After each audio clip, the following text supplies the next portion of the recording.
எல்லாருக்கும் வணக்கம். தகவல் அறியும் உரிமைச் சட்டம், அதாவது ஆர்டிஐ சட்டத்தை பத்தி நம்ம எல்லாருக்குமே தெரியும். ஆனா அதுல இருக்கிற ஒரு முக்கியமான, ரொம்பவே சக்தி வாய்ந்த ஒரு பிரிவை பத்தி நம்மள பல பேருக்கு தெரியாது. இன்னைக்கு நாம அத பத்தி தான் விளக்கமா பார்க்க போறோம். அதுதான் பிரிவு 20. நீங்க ஒரு முக்கியமான தகவலை கேட்டு ஆர்டிஐ மனு போடுறீங்க. ஆனா அதிகாரிகிட்ட இருந்து எந்த பதிலும் வரல, இல்லனா வேணும்னே தகவலை தர மறுக்கறாங்க. இந்த மாதிரி ஒரு நிலைமை உங்களுக்கு எப்பவாச்சும் வந்திருக்கா? நிச்சயம் வந்திருக்கும் இல்லையா? அந்த மாதிரி நேரத்துல நமக்கு வர்ற கோபத்துக்கும் விரக்திக்கும் நம்ம சட்டத்திலேயே ஒரு சூப்பரான தீர்வு இருக்குங்க. அதுதான் இந்த தகவல் அறியும் உரிமை சட்டத்தோட பிரிவு 20. கடமையை சரியா செய்யாத அதிகாரிக்கு பொறுப்பை உணர வைக்கிற ஒரு சாவி இது. சரி, வாங்க இத பத்தி ஒன்னொன்னா விளக்கமா பார்க்கலாம். முதல்ல தகவல் கிடைக்கலன்னா என்ன தீர்வுன்னு பார்ப்போம். அதுக்கப்புறம் இந்த பிரிவு 20 மூலமா அதிகாரிக்கு எப்படி அபராதம் போடுவாங்க, ஒழுங்கு நடவடிக்கைனா என்ன, அப்புறம் 2019 ஒரு திருத்தம் வந்துச்சு, அதனால இந்த பிரிவு மாறிடுச்சா, அதோட உண்மை என்ன, கடைசியா இது எப்படி உங்க உரிமையா உங்க சக்தியா இருக்குன்னு தெரிஞ்சுக்கலாம். வாங்க முதல் பகுதிக்குள்ள போகலாம். உங்களுக்கு கிடைக்க வேண்டிய தகவல் மறுக்கப்பட்டா சட்டம் உங்களுக்கு என்ன மாதிரியான தீர்வு கொடுக்குதுன்னு முதல்ல தெரிஞ்சுக்குவோம். ரொம்ப சிம்பிளா சொல்லணும்னா, இந்த பிரிவு 20 தன்னோட வேலையை சரியா செய்யாத பொது தகவல் அதிகாரிங்க மேல, அதாவது பிஐஓ மேல அபராதம் போடவும், அவங்க மேல துறை ரீதியா ஒழுங்கு நடவடிக்கை எடுக்கவும் தகவல் ஆணையத்துக்கு முழு அதிகாரத்தையும் கொடுக்குது. இது ஒரு சாதாரண பிரிவு கிடையாதுங்க. குடிமக்களான நமக்கு கிடைச்சிருக்கிற ஒரு பெரிய பாதுகாப்பு கவசம் இது. இப்போ நாம 2வது பகுதிக்கு வருவோம். பிரிவு 20ஓட முதல் மற்றும் முக்கியமான சக்தி என்னன்னா, அது கடமையிலிருந்து தவறுகிற அதிகாரிக்கு அவரோட சொந்த பணத்திலிருந்து அபராதம் கட்ட வைக்க முடியும். சரி, எந்த மாதிரி தப்புகளுக்கெல்லாம் அதிகாரிக்கு அபராதம் போடலான்னு பாருங்க. நீங்க குடுக்கிற மனுவை வாங்கவே முடியாதுன்னு சொன்னா, சட்டப்படி 30 நாளுக்குள்ள தகவல் தராம இழுத்தடிச்சா, கெட்ட எண்ணத்தோட வேணும்னே தகவலை மறைச்சா, தப்பான தகவலை கொடுத்தா, இல்லனா நீங்க கேட்ட தகவலையே அழிச்சிட்டா, இந்த மாதிரி எந்த தப்பு செஞ்சாலும் அவங்க இந்த சட்டத்தின் பிடியிலிருந்து தப்பிக்கவே முடியாது. இப்போ ரொம்ப முக்கியமான கேள்வி, அபராத தொகை எவ்வளோன்னு கேக்குறீங்களா? தகவல் தர்றதுக்கு லேட் ஆகுற ஒவ்வொரு நாளுக்கும் அந்த அதிகாரிக்கு 250 ரூபாய் அபராதம் விதிக்கப்படும். ஆமாங்க, நீங்க சரியாத்தான் கேட்டீங்க. ஒரு நாள் 2 நாள் இல்ல, உங்களுக்கு தகவல் கிடைக்கிற வரைக்கும் ஒவ்வொரு நாளுக்கும் இந்த 250 ரூபா அபராதம் கூடிக்கிட்டே போகும்.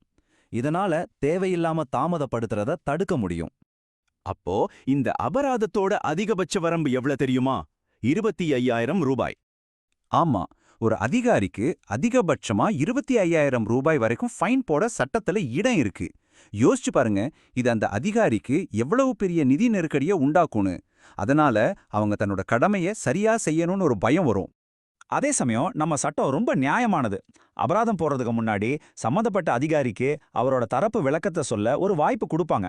ஆனா இங்க ஒரு முக்கியமான விஷயம் என்னன்னா, நான் ஏன் தாமதப்படுத்தினேன்னு ஒரு நியாயமான காரணத்தை சொல்லி நிரூபிக்க வேண்டிய முழு பொறுப்பும் அந்த அதிகாரியோடது தான், நம்மளோடது இல்ல.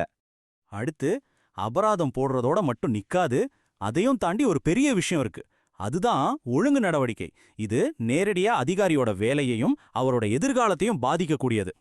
ஒரு அதிகாரி ஒரு தடவை 2 தடவை இல்லாம திரும்ப திரும்ப அல்லது ரொம்ப பிடிவாதமா தகவல் அறியும் உரிமை சட்டத்தை மதிக்காம நடந்துகிட்டா, அப்போ தகவல் ஆணையம் அவங்க மேல ஒழுங்கு நடவடிக்கை எடுக்க சொல்லி பரிந்துரை செய்யும். இந்த ஒழுங்கு நடவடிக்கை எப்படி நடக்கும்னு பாருங்க. ஸ்டெப் 1, தகவல் ஆணையம் அந்த அதிகாரி மேல நடவடிக்கை எடுங்கன்னு சொல்லி அவரோட டிபார்ட்மெண்ட்டுக்கு பரிந்துரை செய்யும். ஸ்டெப் 2, அந்த அதிகாரியோட துறை ஒரு முறையான விசாரணை நடத்தும். ஸ்டெப் 3, அந்த விசாரணையில அதிகாரி தப்பு செஞ்சது நிரூபிக்கப்பட்டா அவரோட சர்வீஸ் ரூல்ஸ் படி கண்டிப்பா தண்டனை கிடைக்கும். அந்த தண்டனை எப்படியெல்லாம் இருக்கலான்னு பாருங்க. எழுத்து மூலமா கடுமையான எச்சரிக்கை கொடுக்கலாம், அவரோட சம்பள உயர்வு அல்லது ப்ரொமோஷனை நிறுத்தி வைக்கலாம், இன்னும் தப்பு தீவிரமா இருந்தா அவரை சஸ்பெண்ட் கூட பண்ண முடியும். இதெல்லாம் அவரோட சர்வீஸ் ரெக்கார்ட்ல ஒரு கரும்புள்ளியா கடைசி வரைக்கும் இருக்கும். இப்போ நாம ரொம்ப முக்கியமான ஒரு பகுதிக்கு வந்திருக்கோம். 2019ல ஆர்டிஐ சட்டத்துல சில திருத்தங்கள் கொண்டு வந்தாங்க. இதனால பிரிவு 20 பலவீனமாகிடுச்சு, அதோட பவர் போயிடுச்சுன்னு ஒரு தப்பான செய்தி பரவிட்டு இருக்கு. அதோட உண்மை என்னன்னு இப்ப பார்க்கலாம். இந்த ஸ்லைட கொஞ்சம் நல்லா கவனிங்க, ரொம்ப தெளிவா புரியும். 2019 திருத்தத்துல என்னதான் மாறுச்சு? தகவல் ஆணையர்களோட பதவிக்காலம், அவங்களோட சம்பளம், இதையெல்லாம் மத்திய அரசு தீர்மானிக்கும்னு மாத்துனாங்க. ஆனா எது மாறவே இல்ல தெரியுமா? நம்ம பிரிவு 20. ஆமாங்க, அதிகாரிகள் மேல அபராதம் போடுற அதிகாரம், ஒழுங்கு நடவடிக்கை எடுக்க பரிந்துரைக்கிற அதிகாரம், இதுல ஒரு சின்ன மாற்றம் கூட செய்யப்படல. அது அன்னைக்கு எப்படி சக்தியோட இருந்துச்சோ அதே மாதிரி தான் இன்னைக்கும் இருக்கு. இப்போ நாம இந்த பகுப்பாய்வோட இறுதிக்கு வந்துட்டோம்.